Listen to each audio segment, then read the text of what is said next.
Yeah, I think Some of the artists that you don't want to mention. yeah, it's pretty obvious. People who have turned the music into a joke and capitalized off of it, that created its own following, its own subsector in the hip hop music itself.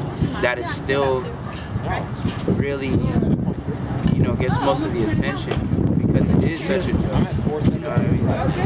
I think, to mention, what your father was saying, and to elaborate on what you were saying with the older artists merging with the mainstream artists, you know what I'm saying? It's like the mainstream artists want to give props to those who pioneered the way for them. You know what I'm saying? And I feel like the older artists, the OGs, are trying to stay relevant. Yeah. They've seen it progress into this. They're like, maybe my time's going out. Let me associate with these individuals so I can get that props too. The hip hop scene has become an image of props, if you will. Everybody's in it for the, hey, fool, you're doing it. You know what I'm saying? Like, now, correct me if I'm wrong. That's just the way I see it, being around the industry. It's like everybody has been like, you're doing a video, let me come out. That's props. You know what I'm saying? Like, well, it's not so much that I know what you're saying. I think I know what you're trying to say. And I think that social media has turned the game into one big password, one big comment, one big like. And so you put up something and hope to get 50 likes, or whatever your dream number of likes is, you know what I mean? And stuff like that. And again, we go back to making a lazy consumer, again, because of social media and because of the internet. And once you involve something like that, it takes the interest out of people. It makes people lazy. If you could download a McDonald's cheeseburger, you wouldn't have to walk to McDonald's or drive your car, right? And they'd be struggling. Exactly. If you could simply download a McDonald's cheeseburger or a Big Mac, think about that. Think about that. And they know what they're doing. They know what they're doing to this culture. It's like how they did jazz, and so it's been plagiarized. I love that word because it's so real. Plagiarism, when you take something that you didn't invent and exploit the living shit out of it, and then you throw it in the trash. It loses its value. Or you take it over and act like you created it. Yeah, I see a lot of that too. What is, merging back into the music thing, what is it imperative for you guys to include in your music? Like the substance, extensive vocab. Like, what is one main thing you guys have to include for sure? You go first.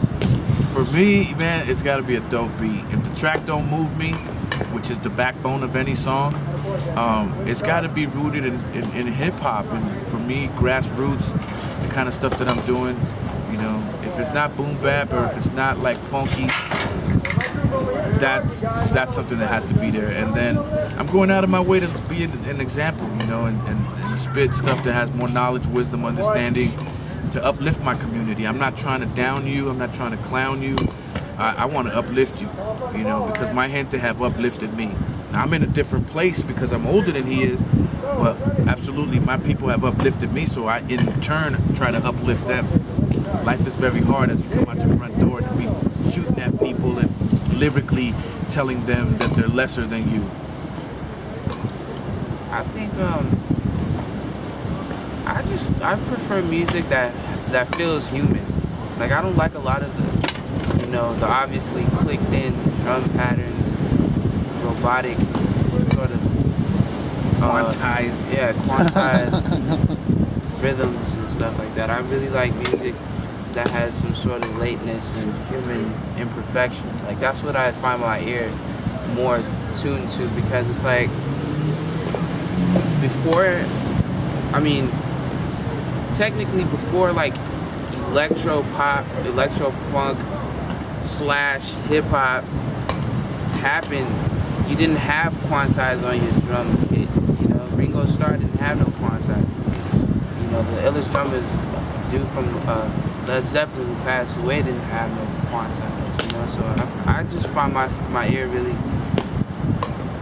pulled towards music that has a human lateness or earliness even. That's my preference. Like, I just read some that thing that we came across. Kids have lost so much sight of music. They said who's Paul McCartney, and why is and Kanye's gonna bring him up like, yo, you're way off, bro. You know what I'm saying? Like, Paul McCartney's probably the reason why Kanye is here. Well, we have to remember, this is very important. A lot of people don't know this, but music has been changed in its frequency. I believe it was by King James in the time that we can understand. Untuned music from its natural frequency of 432 hertz, which is something that I'm very proud of my son. That's what he named his album. And so when you take out the rhythm and the frequency of the music, you now tap in not so much to the soul, but now you're talking about reaching the impulses of the listener. And so music is not talking to the soul or the spirit like a Marvin Gaye record. Now it's talking to your brain frequency to make you to act erratic and sporadic and all these other things, and keep you out of line with the sun, moon, and stars, which are your ancestral gifts. When you know the science of music, it's really, really, really obvious the changes that have occurred spanning over this change of the century. It's like in history, you hear the more intelligent musics, or even the more soulful musics, have complex chord changes, and all those, each note is a frequency, and the more you stack together, the more of a harmonic dissonance you cause, and when you listen to it in return affects your hormones. There's a science to all of that, and I think it's really obvious now when you turn on the radio. It's like you just hear blatant, like one note at a time, or like stabs of like sounds, more than like prolonged melodies that you would hear like cats sampling in the earlier stages of hip hop, and still to this day, but mostly in like the golden age of hip hop, people would sample stuff that had more of a melodic bass than what's cracking right now. It's pretty obvious. It's funny that he mentioned the 432 hertz. I was gonna ask, is that out there already? Yeah, that's been out since December of 2013. I had tried to experiment with tuning music to that frequency using like computers, and I found that it is possible. And actually, what's crazy, since I dropped that album, there's a company based here in Granada Hills that's trying to develop software that does that automatically, so you can create tunes using specific frequencies as opposed to notes, so you can make more like bugged out chords and stuff, and they're actually trying to get me to help them with that process and demo the products and stuff. So I'm really proud to be a part of the shift back to the original frequencies of music. So I'm really fortunate. And you said the collaboration between the both of you, the Zyzzyx. What role is that taking this 2015? What do you guys plan to take that? Is there more collaboration between you guys coming, or?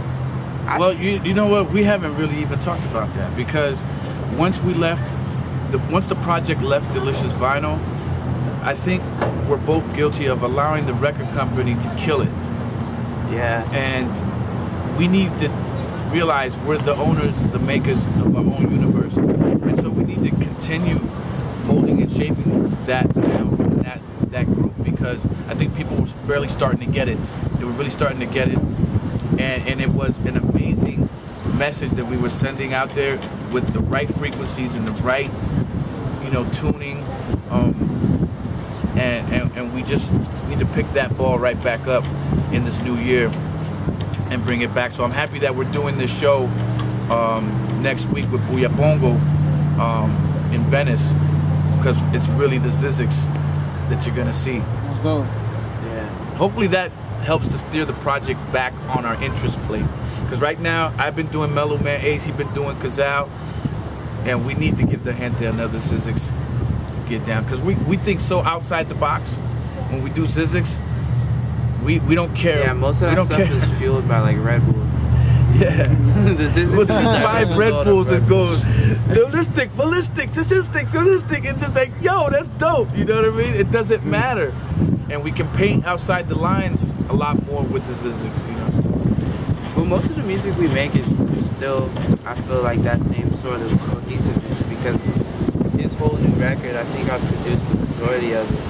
So in essence, it's still there. It's just not that we put it out through that name specifically. The other thing that we found was we thought that, I know I did, I don't know how my son feels about it, but I saw this one thing and I thought that fathers and sons were going to love this group on a global scale.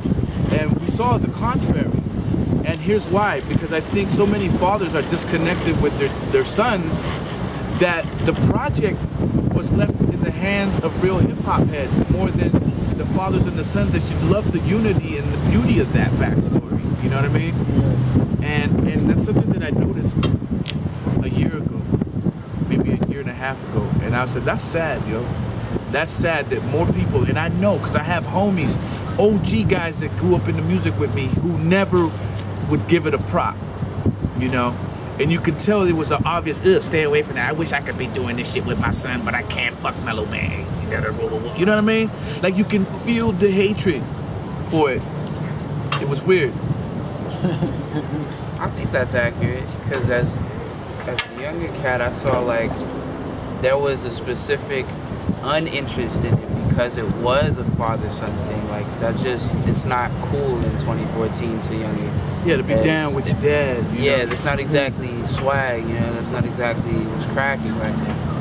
I saw that too, and it's in a different sort of perspective. I don't see it too often, you know, to say like I understand what it is, you know what I'm saying?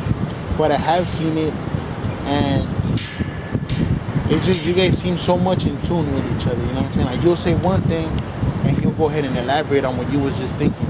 Yeah. You know, you really don't see that, whether on a music scale or on a personal side of things, between fathers and sons, you know, realistically speaking. Well, that's what we're talking about. And I can only imagine what it's like, you know what I'm saying? Like, just to be with your own, creating something, you know what I mean? Like, well, for me, it's like looking at myself with another chance and opportunity. That's a replication of me, you know. If his creation, the creation of his person is an offshoot of me, what does that make me? I'm the creator here, you know what I mean? So when I see that and we gel with it, I just try to be there for him, man, you know, like at every turn, like, so that he doesn't step on the same landmines that I did as a young, naive artist. And sometimes that could be my Achilles heel as a parent too, because if you do too much for him, then he won't learn shit his own self. You see what I'm saying? And so it's a fine line, and I still don't get it right. But I know one thing, that he listens really well, and for the most part, he gets what I say to him the first time. He doesn't have to repeat the same mistake over and over again to get it. And I think that bond is that, you know, is that synchronicity that we have because of the music, that we can also stay in tune in the physical form. Yeah, I would agree because the music I make is so much fueled by the music he played me as a youth. So it's like most of the stuff I make, I find just trying to evolutionize that. And so I think that naturally appeals to him, and it naturally appeals to me as well as the lyricist. So we always find ourselves just rapping on each other's stuff anyways, you know? Like, so it just works. Yeah, like, the way I think about it too is like, if he'd have been alive when me and DJ Muggs and Send Dog and Be Real were all hanging out, he would have fit in perfect with us, with, you know, Tomahawk Funk and Sun Dubious. He would have fit in perfect with us, and he would have been one of those multi-platinum artists, you know? And that's really, you're looking at an 18-year-old, but he's trapped inside of a 34-year-old mentality, you know, because he's so much further ahead, not just on the drum machine, but in thought, you know. He's deeper than your average kid that wants to be at the mall chasing booty, you know what I mean?